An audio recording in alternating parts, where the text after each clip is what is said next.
వి gold trusted gold buyers మీరు తాకట్టు పెట్టిన బంగారాన్ని విడిపించి ఈ రోజు ఉన్న మార్కెట్ ధరకు కొనబడను 7771077720.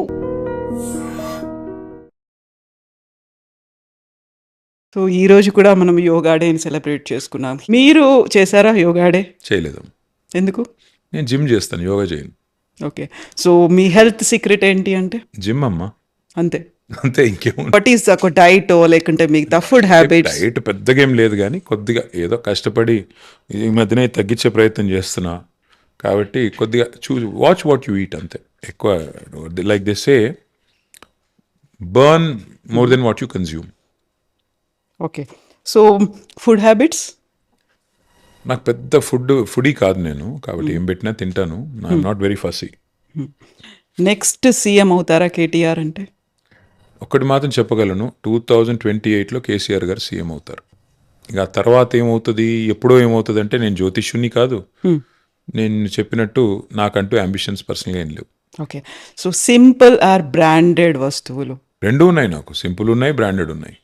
I have a mix of both. Okay. Car racing అంటే ఇష్టమా మీకు? ఎస్, ఆఫ్ కోర్స్, డెఫినెట్గా ఇష్టం.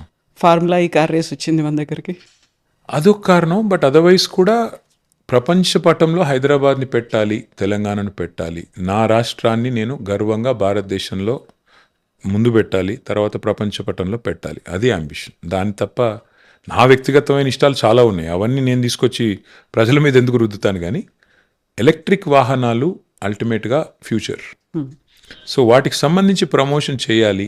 ఎలక్ట్రిక్ వాహనాల వినియోగంలో మాత్రమే కాదు, ఉత్పత్తిలో, తయారీలో, రీసెర్చ్లో, ఇన్నోవేషన్లో తెలంగాణ అనేది ఎపిసెంటర్ కావాలి. అందుకని ఆ రోజుల్లో అట్లా ప్లాన్ చేసాం, ప్రమోట్ చేసాం, పాలసీ తెచ్చాం, మొబిలిటీ వీక్ పెట్టాం, ఫార్ములా ఈ కార్ రేస్ తెచ్చాం. కొంతమందికి అర్థమవుతుంది, కొంతమందికి అర్థం కాదు, వారి వారి స్థాయిని బట్టి ఉంటుంది. ఏం చేస్తాం. రోల్ మోడల్ అంటే ఎవరున్నారు? కేసీఆర్. ఇంకా డౌట్ ఎందుకు నీకు, ఇంకా వేరే వాళ్ళు ఎందుకు? నాకు ఇంట్లోనే అంత పెద్ద రోల్ మోడల్ పెట్టుకుని ఆయన మించి ఇంకేముంటుంది. Favourite person? ఫేవరెట్ పర్సన్ అంటే అది కూడా రోల్ బట్టి డిపెండ్ అవుద్దాం. మాట్లాంటే ఇప్పుడు చాలామంది ఉన్నారు, అమ్ముంది, భార్య ఉంది, కొడుకున్నాడు, కూతురుంది, నాన్నున్నారు, ఇంతమంది ఉన్నారు. ఫేవరెట్ పర్సన్ అంటే ఏం చెప్తా? ఎస్. సో కేటీఆర్ అంటే ఏం చెప్తారు కేటీఆర్ గురించి? నా గురించి నేనా? ఏమో అంటే maybe I'm not performing to my potential. ఇంకా చాలా చేయాలి. I'm not working hard enough. So you are not up to the mark అనుకుంటున్నారా? అంటే నేను చేసేటప్పుడు బాగానే చేస్తాను, కానీ పని స్టార్ట్ చేయడమే కష్టం. స్టార్ట్ చేస్తే బాగానే చేస్తాను, ఆ స్టార్టింగ్ ట్రబుల్ కొద్దిగా ఉంది. So you need a push వెనకాల నుంచి ఇలా? పుష్ ఏం వద్దు నాకు. పుష్ చేస్తే ఎవడెక్కడ బాయిలో నూకుతాడని డౌట్ ఉంటుంది, కానీ కాదు. మనది మనమే సెల్ఫ్ మోటివేటెడ్ ఉండాలి కదా. మనం మొదలు పెట్టాలి పని, ఏదైనా సీరియస్గా మొదలు పెట్టాలంటే సెల్ఫ్ డ్రివెన్ ఉండాలి, మోటివేషన్ ఉండాలి. అది అప్పుడప్పుడు ఏమవుతుందంటే ఎగ్జిస్టెన్షియల్ యాంగ్స్ట్ ఉంటాం కదా, ఏం చేస్తున్నాం ఈ నాన్ సెన్స్, ఏంటి రాజకీయం, ఈ రోత, ఈ టైప్లో వచ్చినప్పుడు కొన్నిసార్లు డిమోటివేట్ అవుతాం. మళ్ళా కాదు, మా బాస్ సీఎం కావాలి, మా కేసీఆర్ గారు మళ్ళీ ఆ కుర్చీలో కూర్చోవాలి, ఈ పనికి మాలిన విధవలందరూ రాష్ట్రాన్ని నడుపుతుంటే మా బాస్ అక్కడ కూర్చోవడం ఏంటి అని బాధేసినప్పుడు మళ్ళీ అరే నథింగ్ డూయింగ్, చల్ లెట్స్ ఫైట్, ఆ టైప్లో మళ్ళీ సెల్ఫ్ మోటివేషన్ వస్తుంది. ఓకే. కేటీఆర్లో ఏదన్నా మార్పు రావాలి అనుకుంటే? అయ్యో చాలా రావాలి. ఎలా? చెప్పాను కదా, కొద్దిగా లేజినెస్ తగ్గించుకోవాలి, నేను బాగా తిరగాలి, బాగా కష్టపడాలి, ఇంకా చాలా చేయాలి. చాలా ఉన్నాయి, ఒకటెందుకు చాలా ఉన్నాయి. కేటీఆర్కి మార్క్స్ వేయమంటే ఎన్ని వేస్తారు మీరు? ఎబ్బే అట్లా నాకు నేను మార్కులు ఇచ్చుకునేంత చాలా, అది self certification is a bad thing in especially when it comes to our own selves. I think అది చెప్పలేను, వేరే వాళ్ళు చెప్పాలి, అది నేనే చెప్తా. సో కేసీఆర్లో ఒకవేళ ఏదైనా మార్పు రావాలి అంటే? కేసీఆర్ గారిలోనా? కేసీఆర్ గారిలో ఏం రావాలమ్మా మార్పు? పాపం ఆయన is achieved Telangana, is achieved his life ambition, then he led the state brilliantly. ఆయనలో ఏం మార్పు కావాలా? మా అందరిలో మార్పు రావాలా, మా నాయకుల్లో మార్పు రావాలా, మేము ఇంకా కష్టపడాలా. పెద్ద ఆయన మాకు ఇంత పెద్ద రాష్ట్రాన్ని ఇచ్చి ఇంత పెద్ద ప్లాట్ఫామ్ ఇచ్చాడు, ఆయనకి మేము as a token of gratitude, as a token of thanks మేము పనిచేసి వారిని మళ్ళీ తిరిగి అధికారంలో తీసుకొని రావాలా. సో కేసీఆర్ కలవరు జనాల్ని, చాలా దూరం ఉంటారు, ప్రజల్నే కాదు యాక్చువల్గా క్యాడర్ను కూడా కలవట్లేదు. ఇవన్నీ నేను 45 ఏళ్ళ నుంచి వింటున్నా, ఎంత నాన్ సెన్స్. కేసీఆర్ గారు కలుస్తానే ఉన్నారు, వివిధ పథకాల రూపంలో ప్రజల్ని ఎవ్రీడే ప్రజల కళ్ళల్లో మెదులుతూనే ఉన్నారు. కేసీఆర్ గారు అంత ఈజీగా ప్రత్యర్థులకు ఒక పట్టాన్ని అర్థం గారు. ఆ ప్రత్యర్థుల్లో మీడియా కూడా ఉంది. దరిద్రం ఏంటంటే మీడియా ఇంకా ఆయనకు ఒక ముద్రేసి, ఆయన అంటే పడని మీడియా, తెలంగాణ అంటే ఇష్టం లేని మీడియా, వాళ్ళు పుట్టించిన కథలు ఇవి. సో కేసీఆర్ ఒకప్పుడు అందరితో ఫ్రీగా మాట్లాడేవాళ్ళు, లేకుంటే కేసీఆర్ లంచ్ పెడుతూ కూడా మీరు ఇది తినండి ఇది తినండి ఇలా అయితే ఇప్పుడు కూడా ఉంటుంది అదే అట్లాగే ఉన్నారమ్మా. కేసీఆర్ గారు ఏం మారలేదు, మారింది మన దృక్కోణం. ఏమవుతుందంటే మీకు ఒక చిన్న ఉదాహరణ చెప్తాను. ఇప్పుడున్న ముఖ్యమంత్రి గారు 18 గంటలు కష్టపడుతున్నారంట, అందరినీ కలుస్తున్నారంట. మరి ఎందుకు అందరూ బూతులు తిడుతున్నారు ఆయన్ని? అందరినీ కలుస్తున్నారు, మరి ప్రజలు ఎందుకు అంత అసంతృప్తిగా ఉన్నారు? నేనేమంటానంటే ఒక నాయకుడికి షో ఆఫ్ పిఆర్ ఒకటే కాదమ్మా, యాక్చువల్గా హార్ట్ ఉండాలి, హృదయంలో ప్రజల పట్ల ప్రేమ ఉండాలి. అది లేనంత కాలం మిమ్మల్ని కొన్ని రోజులు ఈ మీడియా మేనేజ్మెంట్ విద్యలు, ఈ పబ్లిక్ రిలేషన్స్, ఇవి కొన్ని రోజులు డ్రామా నడుస్తుంది, ఎక్కువ రోజులు నడవదు. సో కేసీఆర్ గారు హృదయాంతరాల్లోంచి తెలంగాణను ప్రేమించారు. తెలంగాణను ప్రేమించడమే కాదు, శ్వాసించారు, స్వప్నించారు, సాధించారు. That is KCR. ఒక మనిషి జీవితానికి అంతకంటే ఎక్కువ అవసరం లేదు. అంత సాధించిన తెలంగాణలో అద్భుతంగా 10 ఏళ్ల పాటు పరిపాలన అందించారు. ఇవాళ ఆయన కొంత రెస్ట్ తీసుకుంటున్నారు, తప్పేంటి? తీసుకొనివ్వండి. 2013లో కేసీఆర్ గారు నాకు ఇంటర్వ్యూ ఇచ్చినప్పుడు he was in tears, Yes. ఏడ్చారు, బాధపడ్డారు. అలాంటి మూమెంట్ కేటీఆర్కి ఎప్పుడైనా కొంచెం ఏడ్చినా బాధపడ్డా? చాలాసార్లు ఉన్నాయి, ఎందుకు లేవు? చాలాసార్లు ఉంటాయి. ఇట్లా పర్సనల్ లైఫ్లో ఎందుకు ఉండవమ్మా?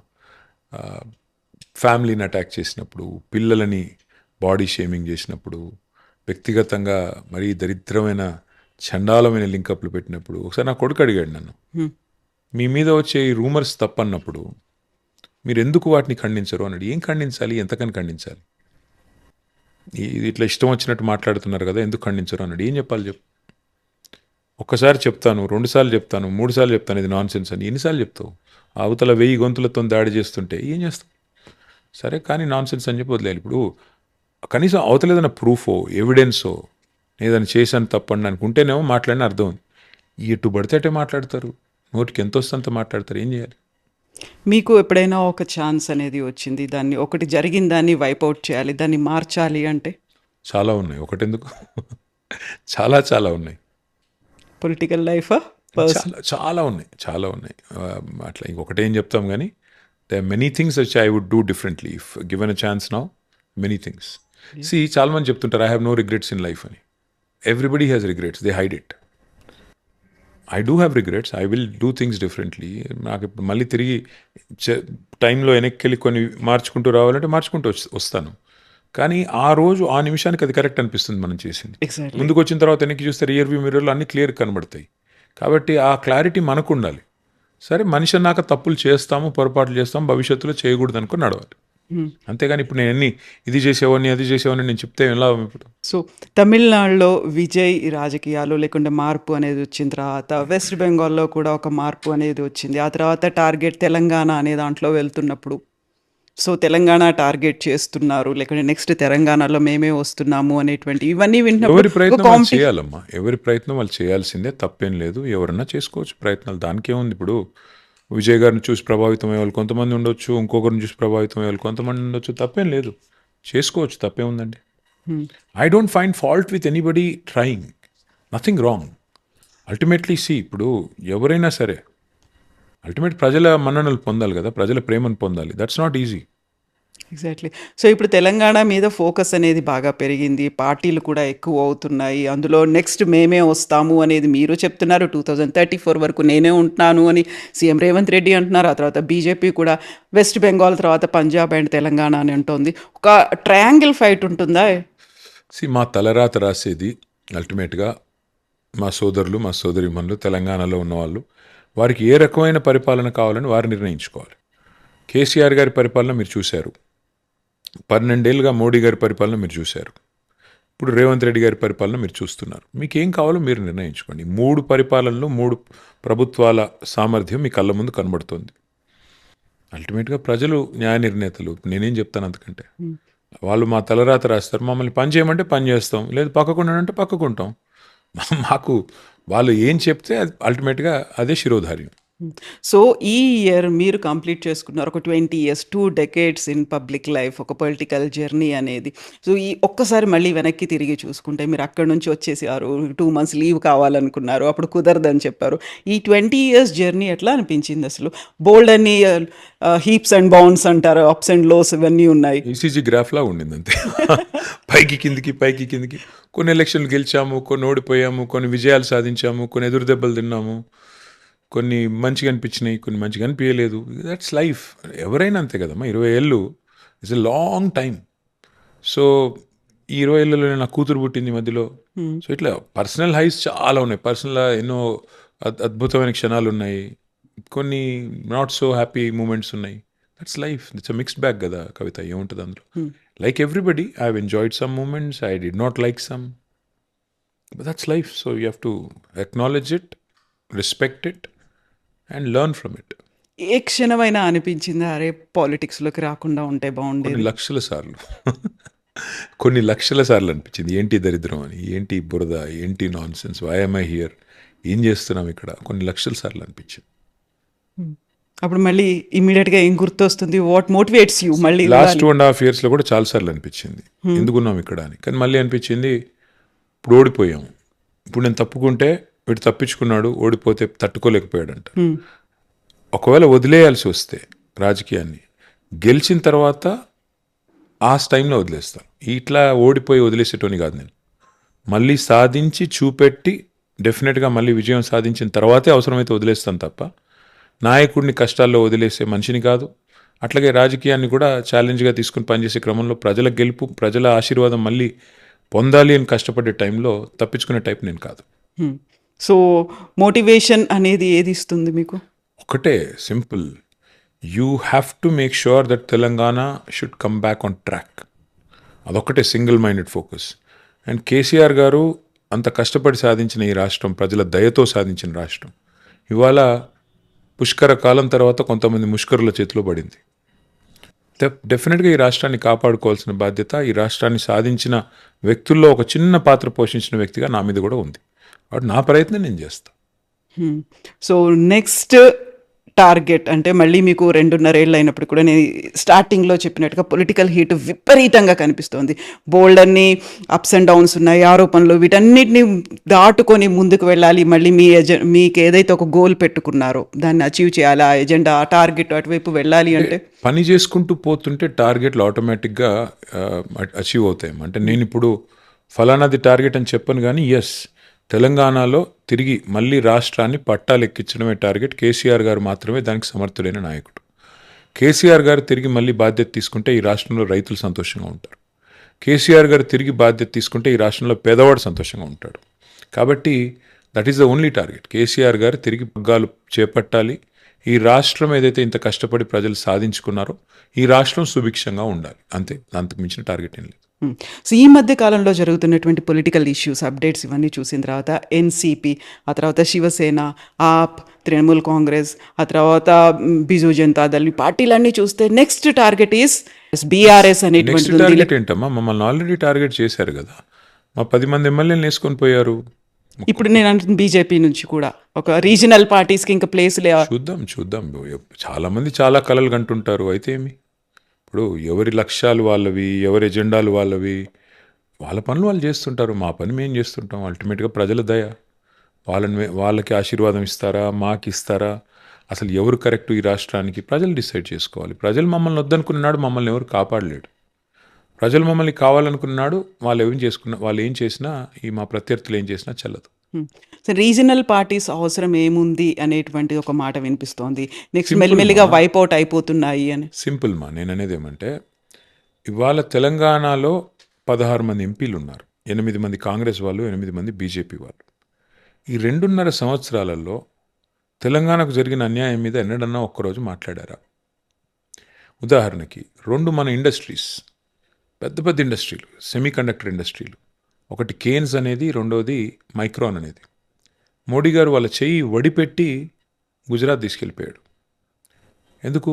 బడి తిన్నోడిదే బర్రె తీసుకుని వెళ్ళిపోయినాడు. ఏం చేశారు 8 మంది వీళ్ళు, 8 మంది వాళ్ళు?